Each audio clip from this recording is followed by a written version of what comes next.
अमानतुल्लाह साहब 4 तो बाउंसर लेकर चलते हैं जो 40-40 हज़ार रुपये वक्फ बोर्ड उनको पेमेंट करता है। 1,60,000 अमानतुल्लाह की सिक्योरिटी पे खर्च किया जा रहा है वक्फ बोर्ड के ज़रिए। ये बात अमानतुल्लाह साहब से भी आप पूछ सकते हैं। अगर मैं इसमें मेरा एक लफ्ज़ भी अगर झूठा हो तो मैं आपसे माफ़ी मांगूंगा आपके चैनलों के आगे, और मैं आपसे कभी इस तरह की बात किसी के लिए नहीं करूंगा। 1,60,000 रुपये अमानतुल्लाह की सिक्योरिटी पे वक्फ बोर्ड के पैसे से उन पे खर्च किया जाता है।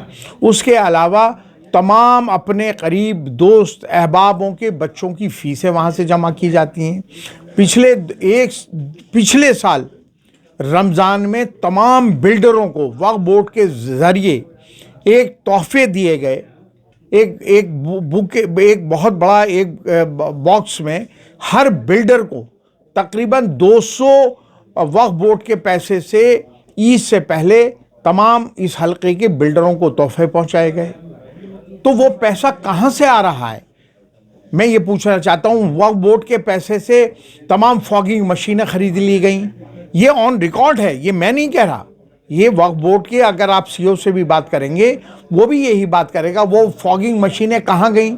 ओखला में तो कभी फॉगिंग करते हुए आपने देखा नहीं है। तो अगर आप पैसे को, वक्फ बोर्ड के पैसे को, जो इमामों की सैलरी या वहाँ के स्टाफ की सैलरी का जो पैसा था, उस पैसे को आप दरहम बरहम कर देंगे।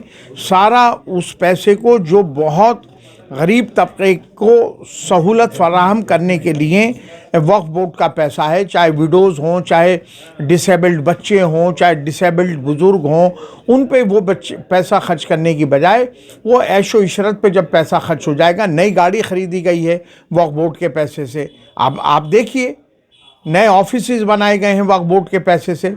पहले इन चीज़ों को उनको दुरुस्त करना चाहिए।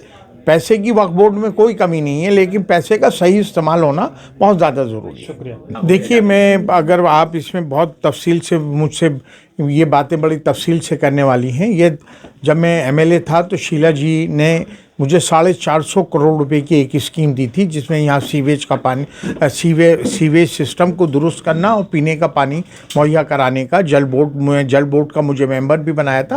और ये 450 करोड़ की लार्सन एंड टुब्रो एक जो कंपनी है, L&T जिसको कहा जाता है, उसको ये ठेका छूटा हुआ है। ये काम 5 साल पहले कंप्लीट हो जाना चाहिए था। ये 4.5 अरब रुपए की ये टेंडर है, और जो शीला जी ने इसका गफ़ार मंजिल में उद्घाटन किया था, शायद आप लोगों को याद हो।